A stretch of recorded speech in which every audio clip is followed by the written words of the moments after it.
नमस्कार दोस्तों, स्वागत करता हूं आप सबों का एक बार फिर से इस वर्ब के एपिसोड में। देखिए, हम एक सीरीज से चल रहे हैं और सीरीज आपको पढ़ा रहे हैं। तो आप जाइए, इसका एक प्लेलिस्ट है इंग्लिश ग्रामर एंड कंपोजिशन करके, जिसमें मैंने दोस्तों आपको वॉन एंड मार्टिन सर की जो बुक है, इससे मैंने आपको बताया है कि किस प्रकार से हमें सारी चीज़ों को करना है। आज के इस वीडियो में दोस्तों हम लोग क्या करेंगे, ध्यान दीजिएगा इस बात को। आज के इस वीडियो में हम आगे पढ़ेंगे।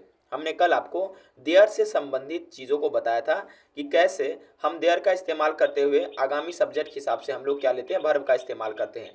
जैसे मैंने आपको दो चीज़ बताया था कि देयर आर कब लगाया जाता है और दोस्तों देयर इज कब लगाया जाता है। काफ़ी इंपॉर्टेंट है ये दोनों चीज़ और इससे क्वेश्चन आ जाता है।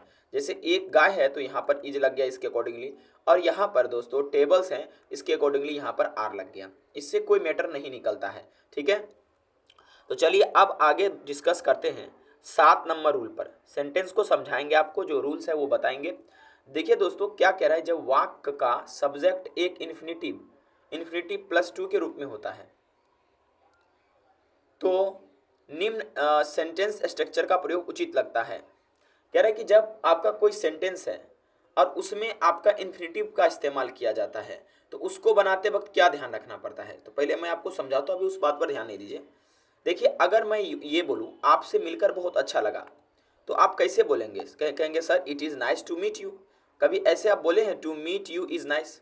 कभी ऐसा नहीं बोले। ठीक है, कि सबसे पहले टू से स्टार्ट किए, उसके बाद यानी टू प्लस इन्फिनेटिव का, यानी कि जब टू प्लस V1 का इस्तेमाल करते तो उसको इन्फिनेटिव कहा जाता है, इन्फिनेटिव के रूप में। कभी हम लोग इस प्रकार से स्टार्ट नहीं करते जब कोई एक फॉर्मल सेंटेंस बोलते हैं। ठीक है, लेकिन जब दोस्तों और कोई अनदर सेंटेंस रहता है तो उसमें बोल सकते हैं। ठीक है, लेकिन फिलहाल इसमें हम कभी नहीं बोलेंगे to meet you is nice.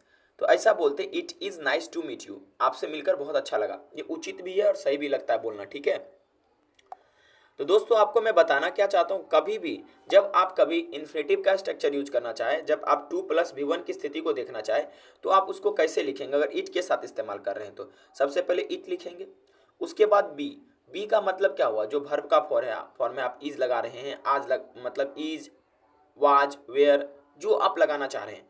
और उसके बाद दोस्तों एडजेक्टिव या आप नाउन ले रहे हैं, नाउन का इस्तेमाल कीजिए और तब टू प्लस इन्फिनेटिव का इस्तेमाल कीजिए। ठीक है, जैसे एक एग्जाम्पल देखते हैं।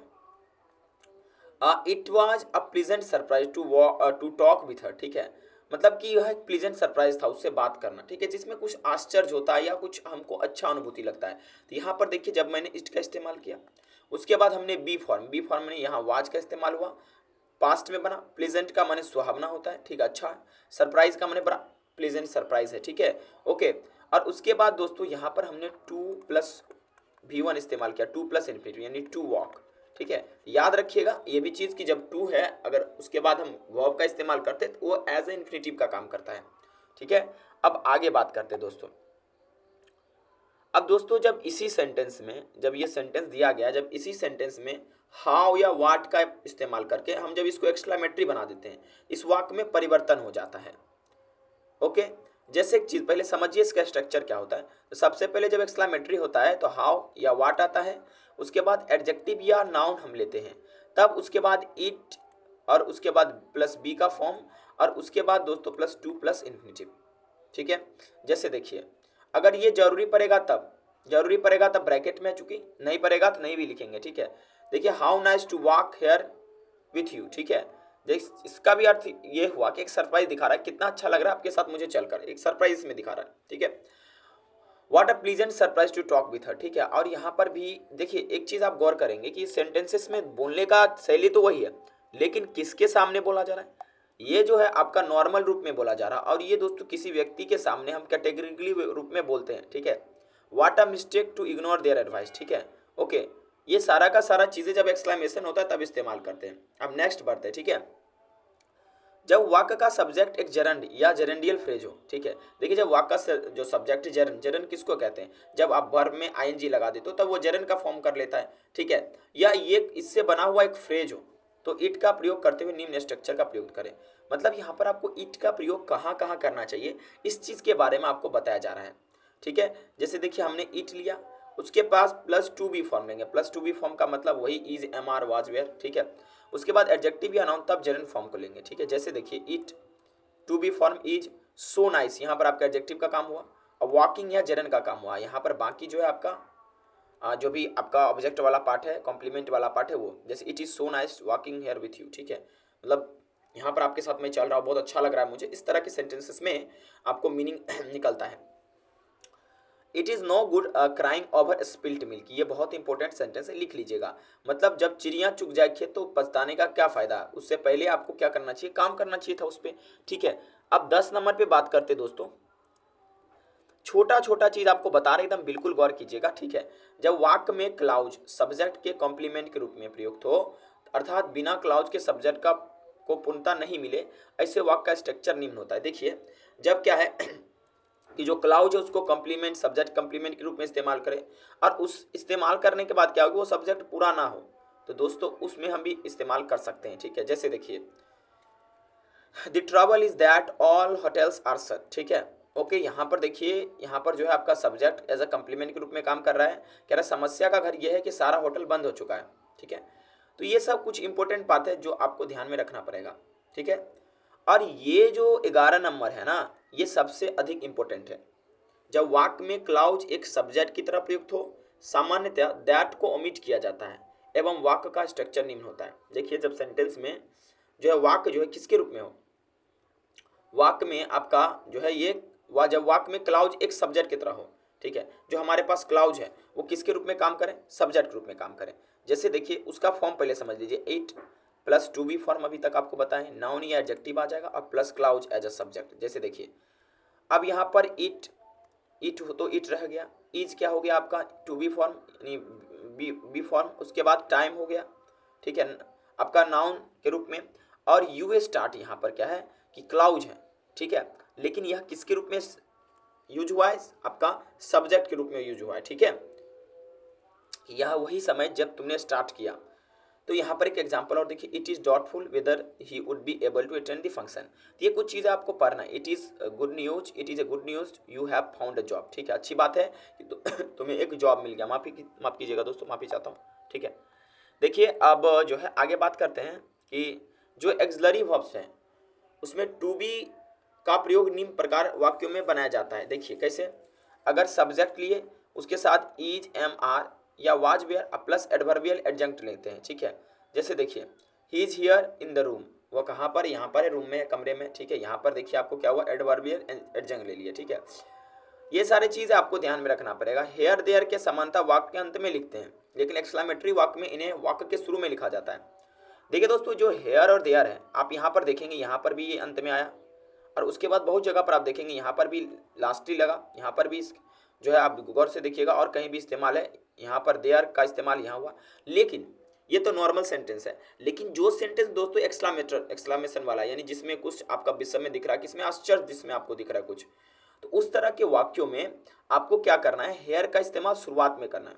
हेयर इज योर फ्रेंड, ठीक है, हेयर कम्स द बस, ठीक है, there she goes, there he lives, ठीक है। देखिए ये सब जब आप हेयर इट इज मैंने जब आप कोई होटल जाते हैं तो उसमें जब आपको प्रोडक्ट देता है तो आपको तो लीजिए लीजिए आपका सामान रेडी है, ठीक है। तो हम जब एक्सक्लेमेटरी सेंटेंस लिखते हैं तो उस सेंटेंस में दोस्तों हेयर का इस्तेमाल हम लोग शुरुआत में करते हैं, और नॉर्मल सेंटेंस में अक्सर हम हेयर का इस्तेमाल अंत में करते हैं, ठीक है। ये चीज़ें आपको क्लियर है दोस्तों। देखिए दोस्तों ध्यान से समझिएगा, जब वाक्य का सब्जेक्ट में फोर प्लस नाउन या प्रोनाउन प्लस टू इन्फिनेटिव होता है तो ऐसे वाक्य में एक्सलरी टू बी का प्रयोग इट के साथ निम्न स्ट्रक्चर में होता है, ठीक है। मतलब क्या कह रहा है, जब सेंटेंस में क्या है, जब उसके सब्जेक्ट ग्रुप में फोर प्लस या नाउन या प्रोनाउन आए और उसके बाद प्लस में टू इन्फिनेटिव आए, तो ऐसा जो सेंटेंस होता है उस वाक्य में एक्सलरी को टू बी का प्रयोग किया जाता है, ठीक है उसमें। ओके दोस्तों, और उसमें इट का भी इस्तेमाल किया जाता है। इतना कहानी ना सुने, आप मेन पॉइंट पे आए, इसके स्ट्रक्चर से समझे। देखिए it plus to be plus for plus noun या pronoun plus to plus infinitive, ठीक है। जैसे यहाँ पर देखिए इट, यहाँ पर हो गया आपका to be form, it was very difficult for him, यहाँ पर फोर हो गया, उसके बाद नाउन आ गया, उसके बाद him to live in the cold region, मतलब उसके लिए बहुत ही कठिन का समय है कि वो डिफिकल्ट लग रहा है उसको इस कॉल्ड रीजन में रहने में, ठीक है। It is very easy for anyone to talk to her, ठीक है, अब उसके लिए उसका भी मतलब जो है उसके लिए आसान है बात करना किसी से, ठीक है। Okay, it is it easy for a rich girl to find a smart husband, ठीक है। तो चलो आप तुम लोग सोच के बताओ ये आसान है कि सही है। ठीक है, देखो भाई, अब आपको क्या करना है, ये जो मैं आपको कहानी बता रहा हूँ आपको लग रहा होगा कि यार ये तो बड़ा मतलब अजीब सा चीज़ है जो मैं कुछ समझ पा रहा हूँ या नहीं समझ पा रहा हूँ। देखो आपको ये समझने का कोई आवश्यकता नहीं है, जो मैं आपको समझा रहा हूँ आप वो समझो। ठीक है। और उसके बाद दोस्तों जो आपको क्या करना है, इसका बार बार इसको पढ़ना है ताकि आपके दिमाग में अट जाए। जैसे आपने देयर को पढ़ा, देयर में अक्सर बच्चे गलती करते हैं, देयर के साथ इज लगाते रहते हैं, कई बार आर लगाते रहते हैं। जैसे देयर आर ए गर्ल, तो गलत हो जाता है, देयर इज ए गर्ल, क्योंकि हम जो नेक्स्ट आपके सब्जेक्ट के रूप में काम करता है देयर के साथ, उसके अकॉर्डिंगली वर्ब लगाते हैं, देयर के अकॉर्डिंगली नहीं लगाते। ठीक है। 40 नंबर पे समझते हैं, एक्सुलरी वेयर का प्रयोग एक महत्वपूर्ण सेंटेंस स्ट्रक्चर निम्नलिखित है। ठीक है, देखिए ये बहुत इंपॉर्टेंट है।